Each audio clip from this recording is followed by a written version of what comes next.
Good morning, everybody. How y'all doing? Auntie Pauline here with your online inspiration. Okay, so I do hope and trust that the noise in the background does not affect your hearing. Because as you see, I am sweating. I just come over the hill and I have to turn on the fan. Okay, so this morning I just want to talk to the parents, mothers, fathers, guardians. I just want to talk to you. And I cannot overemphasize and I can't say enough because this is something that keeps repeating, reoccurring over and over. And it is about our children, our precious precious gifts from God that God has lent us. He has lent us and or He has given them to us to keep and to take care of them until He comes. And we as parents should do our part in saving our children. Today, I don't know how many of you realize that today is set aside for National Day of Mourning and that we should all dress in black. The other motorists should be flashing their lights. So today is set apart by the Custos of Jamaica in collaboration with the Justice of the Peace, in partnership with the Jamaica Teachers Association, the Private Sector Organization of Jamaica, the National Parents Teachers Association of Jamaica, the National Neighborhood Watch Movement, the National Child Month Committee, the Jamaica Umbrella Group of churches and other stakeholder groups. And they are calling on all Jamaicans to observe National Day of Mourning in condemning violence and ill treatment of our children in particular, this is a very sad one. Little 8-year-old Daniel Rowe,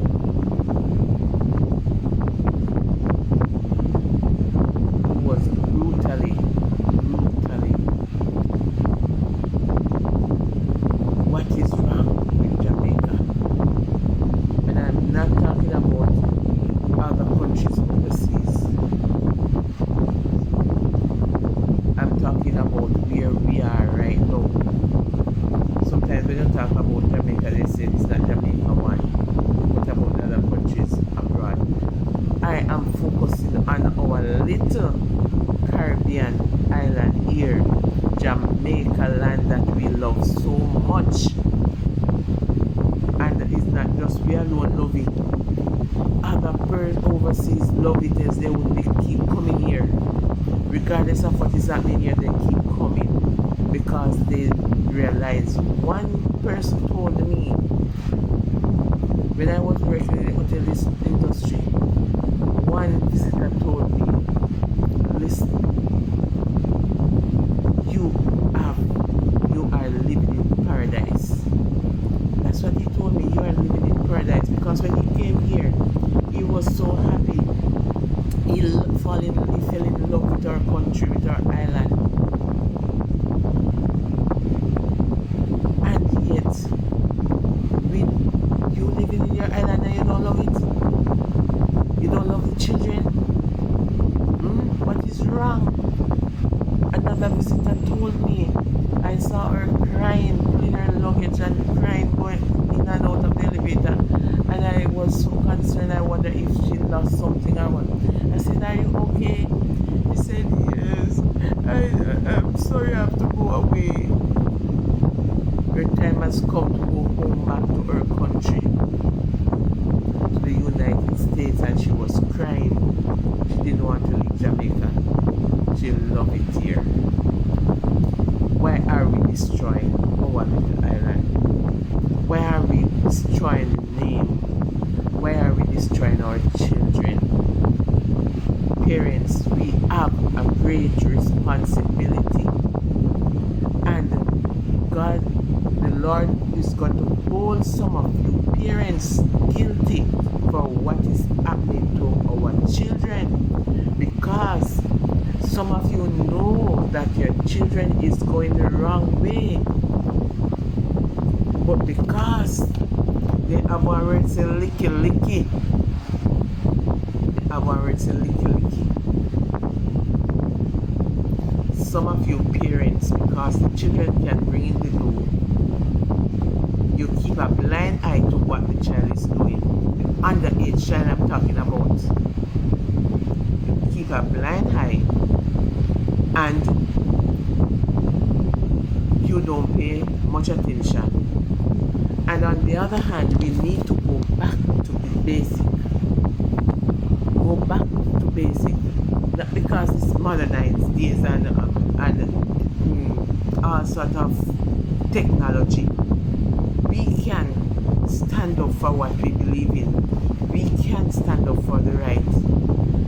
Some of the children are too privileged with their devices, and I am not saying that they should not have it, but you as parents should monitor them, because I can testify to the fact that the devices that cause the children to go astray and get them in trouble because of the things that the sites that they go on. That is one. The company that they met on site and the things that they do can influence them to do the wrong thing and get them in trouble. Right? So parents, please monitor your children. In a time like this where technology is so rampant, is so high and up there, you as parents should know how to monitor your child's devices. Because if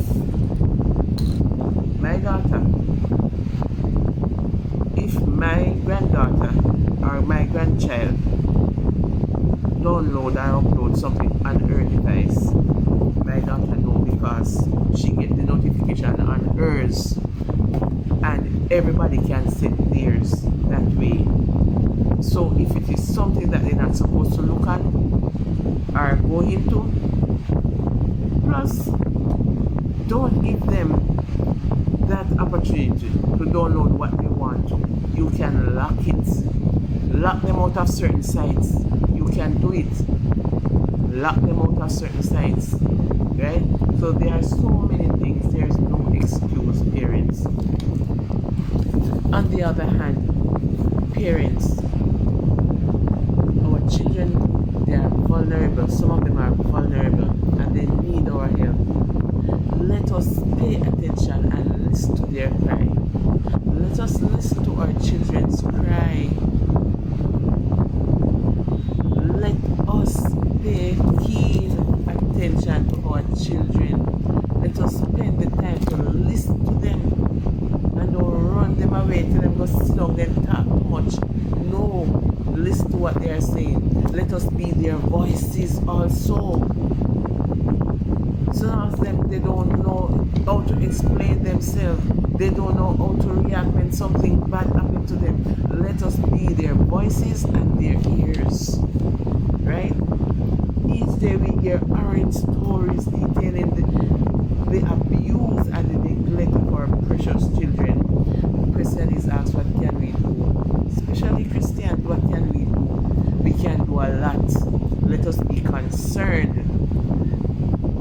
Many times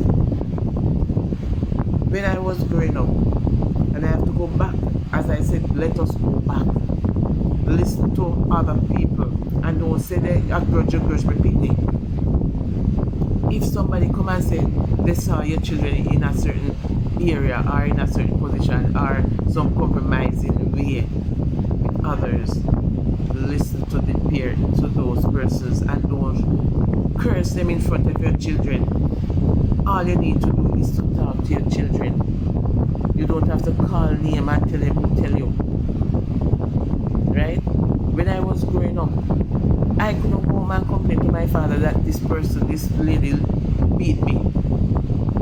My father would give me another beating, because if was something that I did wrong, I would get spanking. Other community members would scold us, and our parents would say nothing because they were correcting us. Why can't we go back to basic? Why can't we go back to where we are coming from in order to save our children's life? Why? Let us go back to where we are coming from to save our children's life. Let it not be I, me, and myself. Me no busy with nobody pity. I'm more for myself pity. Yet don't keep a blind eye. Don't. Sometimes your life might be threatened, or you feel threatened. You don't have to call name. Right? Go to the relevant authority. Tell them to check out this, check out that. Right?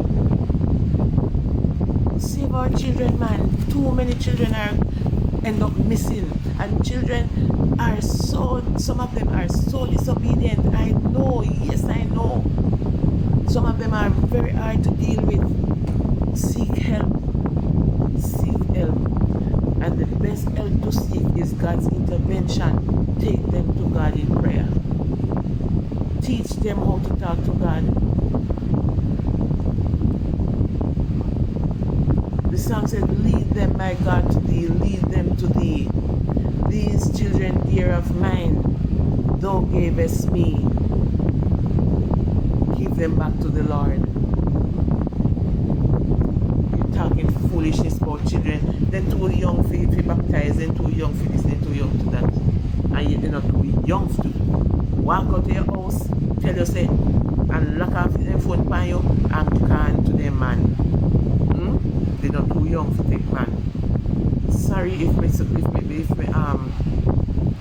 but I'm upset. They are not too young. Yet they are too young to go to the Lord.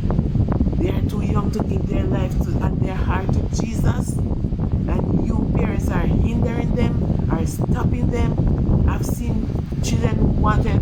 I was working with an individual one day, big man, and you know what he told me? He said, in the church thing again, or the God thing again, because when he was 12 years old, he went to his mother and he told her he wanted to be baptized. Because he was visiting the crusade, he was visiting the church, and he has a sense of, longing for Jesus, and he told his mother, I want to be baptized. And his mother said, no, you are too young. Become a big man now. And you can't tell him nothing, because guess what? Everything that the world has to offer, he has, has clouded his mind. He don't have no mind to think about God again, our church. Parents, God is gonna hold you responsible. You are responsible for your children or your child. God is gonna hold you responsible. Right? On the other hand, help to protect your children. How can you help to protect your children? When I was a guardian for my granddaughter before she moved out of parish, I was taking her back and forth to school. And whenever I can't, I remember one day I would be late, and I called the teacher, and I called the school administrator, and I told, because I asked my niece to pick her up for me. And when I call the school and tell them, I have to tell them that my niece is going to pick up my granddaughter. And you know what? I have to give a full description of how my niece look. Her name, how she look, everything about her. I have to give a full description before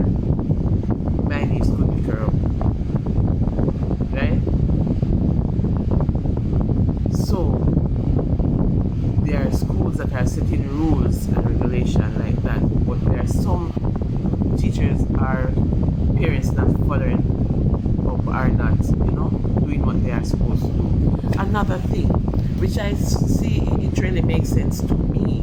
I was talking to my coworker and I were talking one day, and I heard she said something, and I looked into it. We normally write our children name on their lunch bag or on their bag because we don't want other children to take it or to mix up, because children have the same bag, right? But guess what? My advice to you is to write their name inside. Do it discreetly that nobody can recognize. So this is right. If you write it on the outside, the big, yes, my name is Pauline Maduri, and you're gonna write Pauline Maduri on my school bag outside. Any predator can come in the schoolyard and just call me by my name, because guess what? They don't know me now, but then see my name. Pauline Maduri, mommy sent me for you. And right away, family hear my name, I must somebody want know me and know my mother. So me go to the person, right? Not knowing that it's on my bag, they see it. Parents are giving away your children. Look into it. It makes sense to me. Write the children's name inside of their bag or inside of their lunch bag. Don't write it outside, because as I said, anybody can come and call out their name and they think, yes, somebody that know me, so me gone. Teach your children also not to go with strangers. I know you are doing it, but emphasize this, push it in their head. And sometimes even family go to school. If mommy not send you for me, no go, tell them no go with it. Yes, this person is my cousin, is my auntie, and they come to pick up their children. But mommy never tell me if you go with her, right? So, we're not going. Teach your children that. Make mommy call me or call the school and said, so and so is gonna pick you up. Okay? Or before you leave home, mommy, I know anything can happen on the way. Anything can happen on the way. You have to call somebody and pick up your children or your child. But let the child be aware. Let the child be aware. I went to my grandson's school because I got a call when I was at work. Can you pick up Malachi? And I'm gonna let the teacher know. Teacher don't know say I'm me, because I know me carry him come to school at the time, and now me pick him up. Right? So you have to in turn call the teacher now and say grandma is gonna pick up. Then she told the teacher to tell Malachi grandma is going to pick him up. When I go to school that day, I went to his classroom. I saw the teacher. The teacher said, who are you? I said, Malachi's grandma. He said, oh. She knows that she got the call. But if I just said I come from Malachi, yes, I said I come from Malachi. The teacher said, who are you? I said, Malachi's grandma. Yes, she was aware that Malachi's grandma is going to come. So these are some of the things that we have to teach. Learn to adapt and teach our children. Right? Let it be. Don't keep a blind eye. If you see persons ill-treating the children, don't keep a blind eye. No. Our children are vulnerable, and we hope that all of us can put our hands and hearts and minds together to identify ways to relieve the plight of our dear children. Even as we pray for God's intervention, let us continue to pray for them. Indeed, it is even as we pray for God, indeed, it is time for all of us to hear our children's cry, to be their voices, and also to listen to them. Alright? So, I do hope and trust that my little talk this morning is something beneficial, and don't keep it to yourself, please. Other parents need to hear. I know that this is nothing new, but each time I hear it, it's like a reminder, right? So what you're gonna do is share it. Share this video everybody you can come in contact with. And in order for my channel to grow, if you are watching and you have not yet subscribed, please subscribe to my YouTube channel. Touch the like button, yes, and leave your comments. Give other ways and means for us to protect our children. What do you think about it? And how can we implement other ways and means to protect our children? Right? So I want to hear from you in the comment section. And if when you subscribe, you just hit the notification bell, that when I upload another video, you will be the first to be notified. And the body is saying, be good. Have yourself a wonderful and a productive weekend. As God will bless us richly. Some of us will be going to church tomorrow.